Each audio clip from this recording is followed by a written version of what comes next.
Oh my gosh, you're too funny. How's it going? What's happening? Ah, life. But good, It's bad, happening. ugly? Huh? I said it's happening. I don't know. Yeah, good, bad, ugly. No, I don't. I mean, good. I don't think there's anything bad or ugly happening at all, which is nice. Good. That's great. How are we doing with the well actually I just got off a sorry, I'm just putting my phone on silent. I just got off a call with my dad on WhatsApp video and he was like, did you just wake up? You gotta love that. I was like, I Oh my always look like goodness. this. I always my hair is always messy. I'm always just a little bit of a disaster. Askew. What is this? Totally. What is the noise? Do you live next to a highway? No, just the road. Here, hold on. Check this out. Done. Oh my God, that's so much better. I literally heard every car that came past. Just trying to spice up your morning for you. Jeez, Mike, it's so spiced up. I appreciate you so much.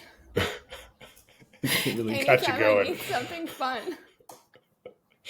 I like the sound of cars driving by. Do you know what really turns me on? Is the sound of cars driving by. It's the best. It really gets me going. Uh, It really, really gets me going. Did you I do your wore meditation a this morning? Huh? blue shirt to so I don't look sick behind the pink thing You here are for you. looking quite sensational this morning, I have to tell you. Thank you. Look at you. Tell us about Um, this outfit. okay, well, actually, but now if I take this out, I can't hear what you're saying. All right. Well, you just. I'm in my bikini. Do you know why? No, but I'd like to know why. Is Okay, this? Go ahead. Tell us. there are two reasons for this. Okay, let's start. So this morning I was meditating and I've been struggling a little bit the last couple of days with the meditations because my son took my headphones and so I just have to play the guided meditation from my phone. It's not quite the same experience when you don't have like these things Mm-hmm. over your ears, right? And so anyway, so I've been struggling with the meditations. I've also been in a bit of a shitty space because of something that happened over the weekend. And Mm. so I have been very much in my head, like replaying the situation that happened like over and over again and getting sad and angry about it. And just, it's been hard. Like it's been difficult for me to let go of this. But then this morning I sat down and I still didn't have the headphones and I started the meditation. And for the first time I felt like I was back in that space where I could generate this energy to change the way that I felt. And so I was like, geez, I need to be back on the yacht. I need to be back on the yacht. And I was back on the yacht and you were there. A lot of people were on this yacht. It's a huge super yacht.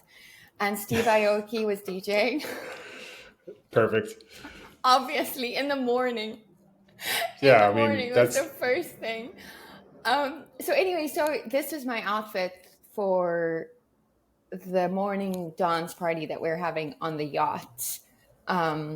Because we just finished a huge research project that was very mm. successful and it's going to impact a lot of people's lives very positively. And so we were celebrating that. This is my yacht outfit. Also, Can, my can we go the shopping? workout outfit, and also my date life outfit. So it makes things very easy for me. Well, here's the thing. I need you to My step up your professional game a outfit. little bit. Oh, here, wait. Okay, let's just get honest right now. Mike, you only wear a t-shirt until you don't have to wear a t-shirt, until you have That's any very excuse true. not to wear a shirt. Okay, so It's very true. I know that shirt will come off really quickly. Honestly, if we were on a yacht, my shirt would come off right Yeah, away. you would not be wearing a shirt. No, So no. anyway, so So that's it. I work out at a place called Carlsbad Kickboxing, Yeah. and it's not a CrossFit gym, right? So the rules are a little bit different. But I know the owner really well. He's a good buddy of mine, and I did have to ask him. I'm like, bro, because people work out there and they always have their shirts on, and it's hot, and I'm doing like hard workouts. And I'm like, can I just take off my shirt? He's like, oh yeah, man, go ahead. I'm like, good, thank you. Because No. for God's sake, I could not work out this whole time with my shirt on. God forbid Mike ever I wears can't breathe. his shirt on. I can't breathe in this thing. I feel so suffocated by this cotton t-shirt that's completely breathable. Yeah, totally. You feel me? Well, I do. And the other reason I wore this outfit is because this pissed me off. I think I've shared it with you. A little while ago, somebody said to me, you know, you really have to watch what you post on social media because you can't be posting pictures of yourself in a bikini. And I was like, fuck you. I'm going to post even more pictures of myself in inappropriate outfits now that you've said that. Because And what's the inappropriate about a bikini? I mean, I live close to the beach. I see that shit every day. Every day. Nothing inappropriate about it. Every day. Because I have to fit the stereotypical mold of having the social media profile of right. being responsible and professional and, you know, isn't like what part of health being comfortable in your own skin, right? Like, especially if you've prioritized health, like celebrating the results of work to some extent, right? Like prioritizing health. I don't know. That's ridiculous to me. I don't agree. Well, here's the thing. I've never in my life felt more comfortable in my skin. And that to me is a huge win. A huge win. Like I was, you know, from when I was like a teenager up until the point of 21, 24, and I was modeling, I hated my body. I freaking hated it. I abused it. I was so horrible to it. I disliked it in so many ways, but I was never willing to take action to change it either. Right? Because I don't think I knew. I didn't have the same level of awareness. And like now that in my 40s, something shifted. And obviously I've been working a program of recovery for 18 plus years and have done a ton of work on myself and continue to do so. And I'm at a place right now where my body's amazing. Oh my God, I have stretch marks. I have cellulite. I have fat on my stomach. Like, you know what I mean? Like I'm far from having the perfect body, but I love my body.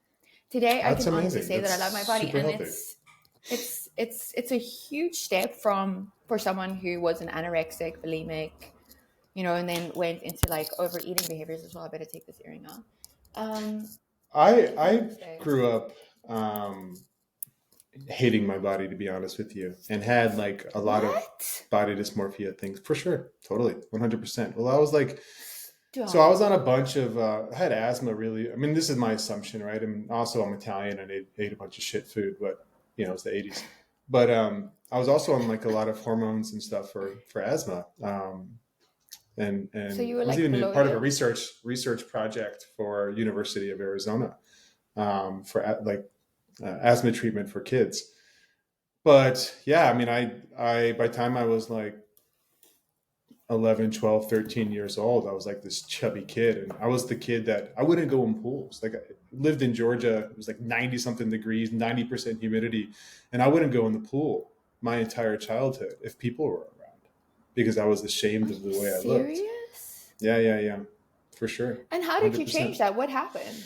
I didn't. I actually, so a couple things happened. One,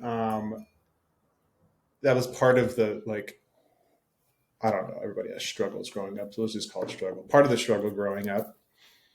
By the time I got into high school, I got into doing other things that were unhealthy for myself to deal with life, right? Okay. By the time I graduated high school, I was probably 225 pounds. A year later, I was probably 150. What? Yeah. And sunken in, like, and it wasn't, I didn't lose weight in any healthy way. I'll tell you that much. Yeah. And then after that, I went from this, like, 150 pound sunken in skin and bones raver kid, and got in a little bit of trouble and all those things and started to figure out ways to prioritize health. And I didn't really know because I was young, right? So it was like, I'd just go for runs and like try to get to the gym and try to watch what I was eating. But watching what I was eating just didn't, it was like low fat and those types of things. This was late 90s, early 2000s. And then there was that one kind of like epiphany when I was working and tired of getting in trouble and tired of hanging out with the same people and tired of doing the same things, where I was like, I'm just going to go in the military, screw it. And that's where it all kind of changed. Right? I went in the military and I started training in like with cool people in cool areas, and I ended up doing really well. Like I found out like, holy crap, like I can run really well and I'm actually pretty strong and all these things, right? And yeah, that's what really changed it. I got then I got into triathlons in the military, and that's what kind of ignited this passion for exercise physiology. But I wanted to learn all about energy systems to make myself a better athlete at that point. I didn't want to do anything for anyone else at that point. And I actually found the paleo diet for athletes from Lauren Cardane. And before I knew anything about the paleo diet, before I really knew anything about CrossFit, and started practicing the paleo diet to make myself a better triathlete while in the military. And then everything just kind of went from there. But yeah. But even like through CrossFit, like early days of CrossFit. You didn't work out at all until you were like in your 20s? I mean, I played football. I did. I played football in high school up until my senior year. But then I was so into other things that on my senior year, and I played varsity football, but in my senior year, like the last year, I played football from like 6 years old every single year until my senior year. And I decided not to play because I didn't have any classes anymore. Even though I was doing all the wrong things socially, academically, I was in a very good place, and I didn't really have to take any classes my senior year. I just got out early all the time, and I was like, screw this. I'm not going to come back and go to football practice. Like, I'm not going to play college football. I'm not going to play professional football. So I'll just go hang out with my buddies and get high all day instead, because I don't have to go to school. Wow. It's my senior year. And that's kind of what I did instead. And I laugh. It's not funny, but it's stupid, but it is what it is, right? Well, I did the same. Yeah. But anyways, so I did work out. I didn't know what I was doing, and I was a decent football player, and I was always fast and somewhat strong, but I didn't really understand any of it. But yeah, it wasn't until the military that I really got into competing and pushing myself and all that stuff. That's crazy.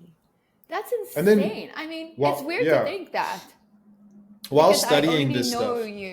Yeah.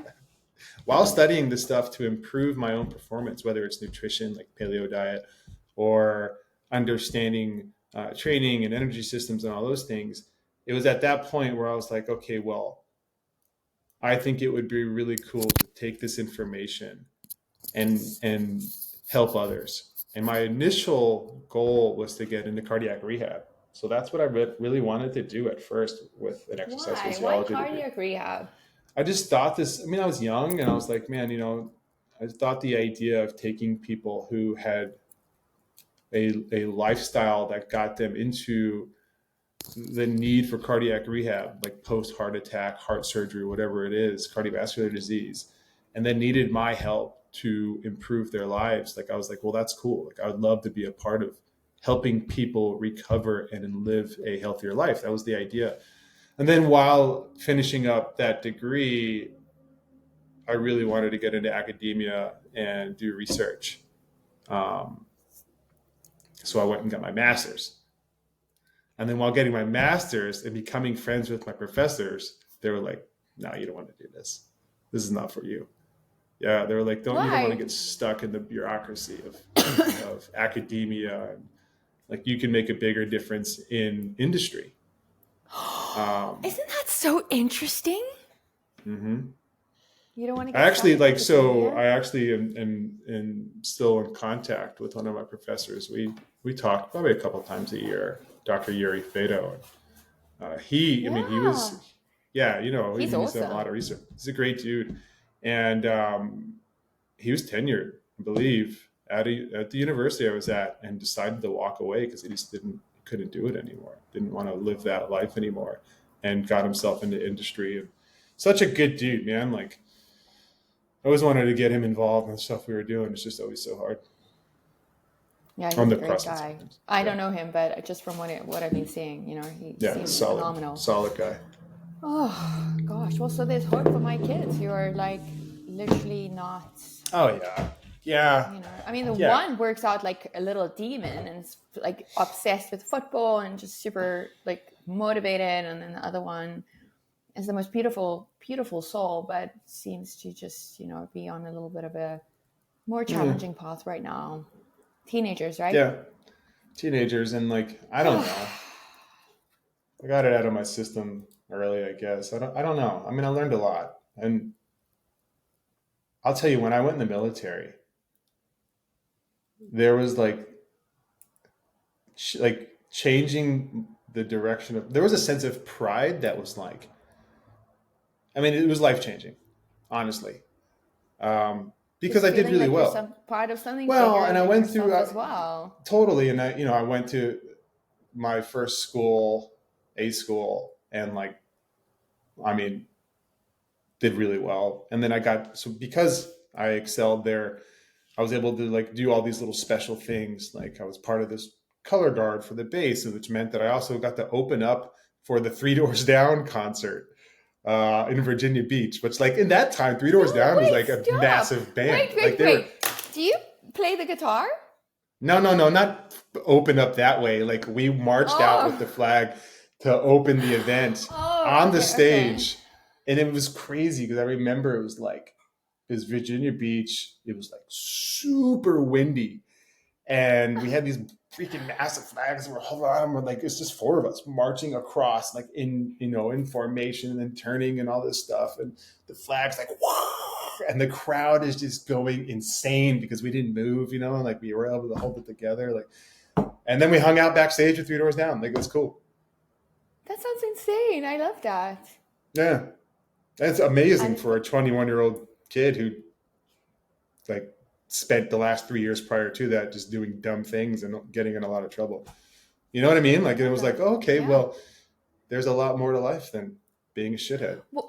What created that shift though? Like, what was that moment that you decided that that you were going to change your life? Because I think it is a decision, and a lot of people call it a rock bottom. And what was that moment for you? Was it one There are a moment? couple things. Yeah. So, my dad was undercover narcotics in two different police departments, and all my trouble was with drugs. So I really let him down at that time, and that Oh, was part of it. There was another thing. I actually ended up stealing money from my parents to support my own things. Right? I don't know if I talked about this, and my mom found out. It wasn't hard to find out. Write checks from their business or personal. I can't remember, and then I just cash them and yeah, then take it and buy stuff, and yeah. thousands of dollars. And she pulled me into her closet one day and told me how my mom has been my biggest supporter my entire life. No matter what. Oh, No matter what. She has been the parent that's strict enough to like really try to keep me in line, but also the parent that's like, I have learned life lessons that I think I had to learn because there was enough leeway to learn those lessons, right? Like there is a balance there. And yeah, wow. it's a scary balance for sure. But anyways, like she has been my biggest supporter through everything, through everything. And she pulled me into her closet and I love that. cried and told me that I broke her heart. And she's like, I'm not going to tell your dad because he'll fucking kill you. But you broke my God. heart. And I'll never forget that, right? Like, Oh, and I was working at this cell phone store, and like I was back in college, but I was in like a business undecided major. I had no idea what I wanted to do. I knew I didn't want to do what I was currently doing anymore. Didn't want to hang out with the same people. I didn't want to make those choices. I didn't want to let people down anymore. And a couple stores down was the recruiting offices. And I closed my shift at this cell phone store, and I walked down there, and I was like, somebody just put me in. Somebody.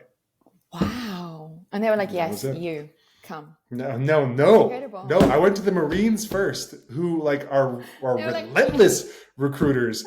And I don't know if they just had a bad day or they just got already just like signed up a bunch of people and didn't give a shit anymore. But they were like, yeah, we'll see, you know. And then the Navy was like, oh yeah, come on in here. And then that was it. I went to the Navy. That's incredible.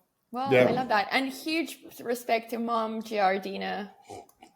She obviously went through a lot. And as a mom myself, she has been through a lot in life and does not stop. Like she is the example of just a relentless person and good soul, and no matter what, she's always trying to help, especially her kids. That. Yeah. So that's so beautiful. Yeah. I mean, it's weird that I know we're supposed to be discussing this book. Well, we don't have to do anything that we don't want to do. But that this theme of addiction has come up because I wrote something this morning about it that I wanted to share with you because I think I've been on a slippery slope myself. And, I've always taken my recovery and my sobriety very seriously, and it's always been at the forefront of everything. And, since I went into rehab and have been clean, like I haven't really partied. Like I will occasionally, but I don't really because I prioritize health, right? I prioritize my sleep and my nutrition and working out and feeling good. Sure. And recently, and maybe the last 2 months, because of various things that have happened that have been super traumatic, I have started like partying a lot more and not drinking by any means ever, but not sleeping. And anyway, so this morning I wrote this. I woke up this morning thinking I wanted to get dressed in bondage gear. Beautiful, sexy bondage gear. And it made me think of how attractive and sexy addiction can be. And to me, addiction is the compulsive pursuit of a behavior or substance despite the negative consequences. And I've got stuck in this trap of going out a lot recently, trapped in a world of dopamine highs, fleeting moments of deep connection, hours of pleasure seeking. But it always leaves me yearning for more because I'm searching externally for joy, excitement, meaning, and purpose.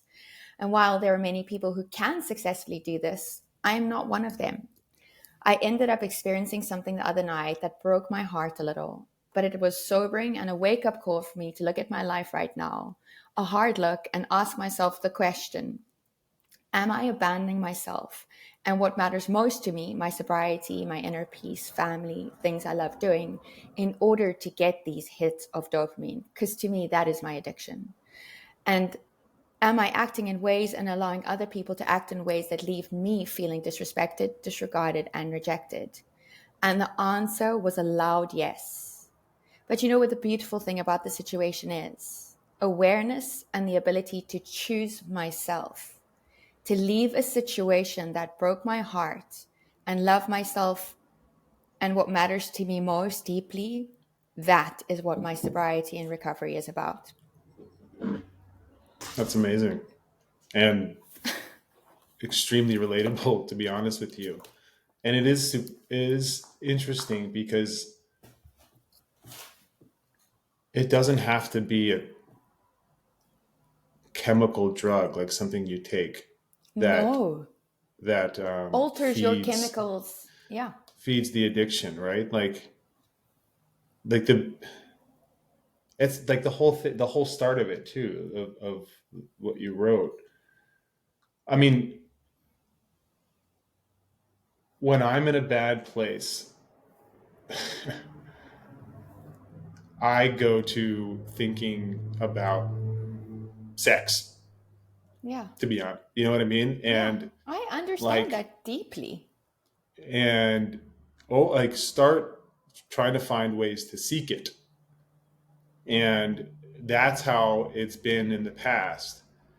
And it's like, okay, well, I know I'm not going to do drugs, right? So I'm not going to do drugs. And I hate the feeling of being drunk and waking up, hungover and not sleeping. So how else can I get these hits of dopamine? How else can I lose control to some extent, right? And I found other ways. Like you will always find other ways. You'll always have to fight that addiction one way or another, right?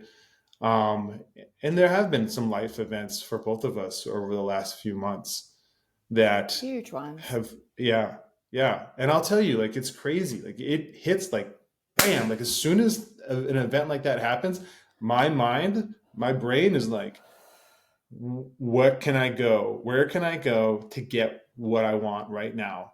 You know, and it takes a lot to really think through it and be like, how is this going to really make me feel tomorrow? Yeah, Not even tomorrow. it's For me, it's not even the next day. It's almost right after. And you're like, oh, it's well, that's the thing, especially if we're sober and we don't have these substances to justify our behavior. It's a lot harder because I am immediately faced with this guilt and the shame and this fear that comes for me with acting out on any type of addiction that I have or any addictive behavior. And it's hard. And here's the thing, like, it's so easy. It's so it's easy to act too out easy. on these Yeah. behaviors. It's so easy to constantly just go out and seek these pleasures. It's so easy. It's so much harder for me to take responsibility and to be like, Yeah. my health is my priority. That comes first. The way I treat myself and the way my behavior affects other people is Yeah. so fucking important to me. Yeah. And you know what? I'm not going to surround myself with people who don't share those values, people who Yeah. are willing to act or behave in ways that compromise and disrespect me. And I Yeah. put myself in too many of those situations. And I'm angry. Like, I'm fucking angry at what happened this weekend now. I wasn't angry because I was trying to be like, oh, everybody should just everyone should just be able to act in the way they want. But it's bullshit. Like, I'm going to hold people accountable, especially if I care about them. I hold you accountable for stuff. I Yeah. will call you Totally. in your behavior. That's what my best 100%. friends do for me as well. And so, you know, learning how to take myself out of these situations was a huge deal for me. Leaving Yeah. that place on Friday night and being like, I don't Yeah. want to see This, what the fuck's happening right now. This is killing me inside. yeah. And I'm not choosing myself in any way here. Like, I am disrespecting myself by allowing myself to be disrespected. And Totally. that sits and stays squarely with me. Yeah. Yeah. Yeah. Yeah. So Yeah. No, I 100%. It was like we had this conversation, like a similar conversation last night. It's kind of right where it's like, I'm not, I'm not going to do things anymore. One, that make me feel bad about myself. Two, maybe even more importantly, is like things that I know are going to almost purposefully negatively affect another person. You know what I mean? Like those decisions to just go out, yes, like it doesn't make sense. Like why do? It's interesting too because there have been two, and This is maybe it is too much information, but there have been 2 points in my life where I've been like, I just don't know if I can take it anymore. And one of what do you them mean? Like, you was, want to kill yourself? well, just like this this low where it's like Yeah, I you just don't want yeah, to be here anymore. I You know what I get mean? that. And one was Yes, being pretty young and just having a night and then waking up the next morning or not even morning, then the next day at some point and driving home and being so depleted and being like, I can't do this. Like, this is it. Like, if I, you know what I mean? Like, it was the will to like live and move on from that. It was like, no, I can't do this anymore. I remember like being like, I'm just going to drive my car off this fucking bridge. Like, I'm done. I can't do this. And the only other time I've experienced a low like that had nothing to do with drugs, and it had all to do with like using somebody to some extent to get what yeah, I wanted. yeah, And yeah, sitting there on my couch being like, Wow. Like, what a piece of shit. I won't do Yeah. it anymore. I just No. can't. And I think that, no. And that, I mean, and if you do, you need substances and other behaviors and people around you to justify it, right?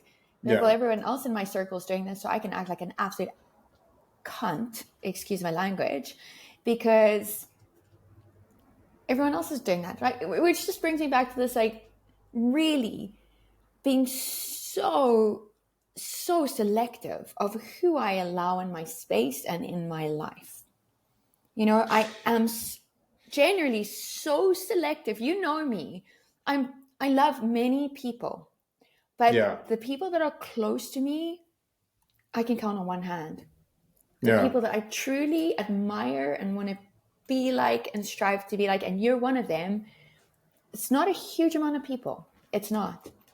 Oh, But me. I it's feel the the same people way. that will hold me accountable and that I will hold accountable, that are leveling up and choosing to grow, and you know, and we want to be healthy. And I think, just, you know, what's just coming out so much is how our behavior so easily can ruin and devastate another human being.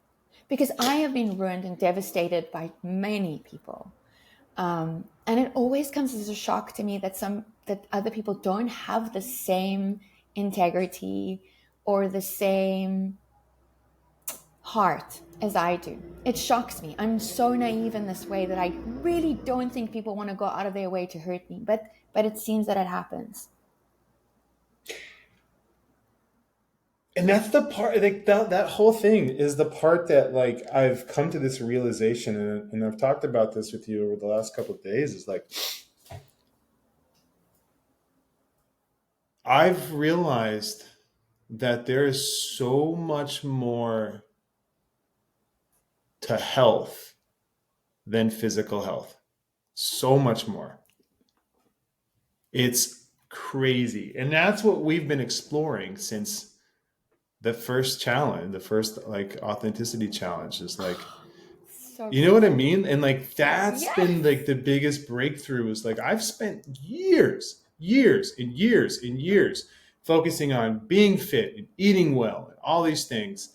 And I have not created the best version of myself with doing just that at all. In fact, there have been times when I've been a pretty shitty person and very fit and considered healthy. You know what I mean? And that's what I want to explore for, like, moving forward, is what health really is. Like, what is this kind of all encompassing health really about? How do we, and how do you bring it all together? That's Yeah. like, No, it's true, because our biomarkers are perfect. And so yeah, once no, I that's go to the doctor, they're like, measured, fucking amazing. Yeah. right? But so what's the next step? What's the next level? And it always comes back to this authenticity and living a life with meaning and purpose. And how do I show up in the world? How do you show up in the world? And how does my presence in the world affect others? Because you know what? We all have a responsibility to be good fucking humans. Yeah. Seriously. And it's just too easy to be a piece of shit these days. I I mean, it know was my like language that. is No, atrocious this is today. definitely, we've definitely had some language in this one, but it is like that. I know, a little thing I reshared yesterday, where it's like, you know, you have to work on yourself first and then gently start helping others, right? But you can't do that shit without working on yourself. And working on yourself is more than just fucking working out every day and eating high quality food. Sorry, it just is, right? Like, fuck. I mean, that's a big part of it, sure, but that's only going to get you so far. I mean, I know a lot of people that are pretty damn fit and fucking miserable. Yeah. Oh, totally. Angry, miserable people who are just throwing around waste to try to get rid of some kind of frustration. And it's another addiction in a way, because you're using something to change the way that you feel.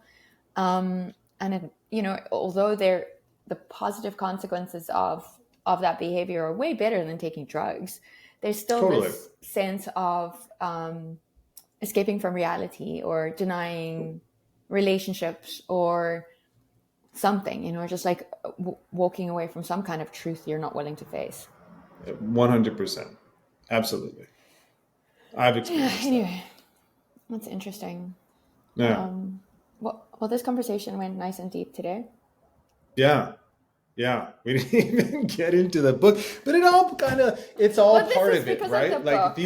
it's all part of it. And one of the questions you asked, which I didn't answer, was like, did you meditate this morning? And I did. And it is becoming a daily, it is a daily practice. I'm not going to say it's becoming a daily practice, because it's something I do daily.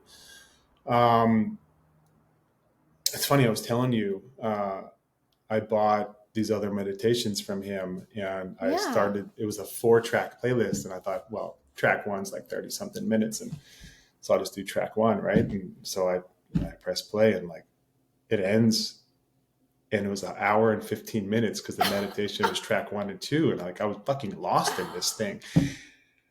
It was such a like amazing experience. I've never sat still for that long. That's incredible. It was incredible. And it's like, it is those experiences that start to kind of open up this thought process to like, what's really out there? Like, what are the real possibilities?